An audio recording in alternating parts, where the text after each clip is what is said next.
కొత్త టీంతో పార్టీకి కొత్త ఎనర్జీ రావాలి, కొత్త దిశ రావాలి.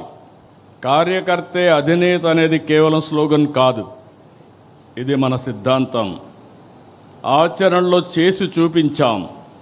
ఈరోజు వేదిక పైన చూస్తే ఒక మండల పార్టీ అధ్యక్షురాలని, ఒక క్లస్టర్ ఇన్ఛార్జిని పాలిట్ బ్యూరో మెంబర్గా చేయగలిగాం. ఈరోజు మా రామ్మోహన్ నాయుడు గారు కేంద్ర మంత్రి కార్యకర్త స్థానంలో కూర్చుంటే ఆ కార్యకర్త పాలిట్ బ్యూరో స్థానంలో కూర్చున్నారు. అది తెలుగుదేశం పార్టీ విశిష్టత. దేశంలో వేరే పార్టీలో సాధ్యం కాదు. That is Telugu Desam.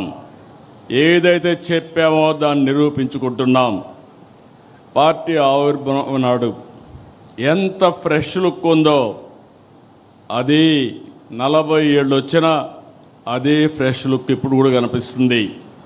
దేశంలో తెలుగుదేశం పార్టీ ముందు పుట్టిన పార్టీలు ఉన్నాయి, తర్వాత పుట్టిన పార్టీలు ఉన్నాయి. అయితే ఇంత పటిష్టమైన నిర్మాణం, బలమైన క్యాడర్ కలిగిన ఏకైక పార్టీ తెలుగుదేశం పార్టీ, వేరే పార్టీ లేదు.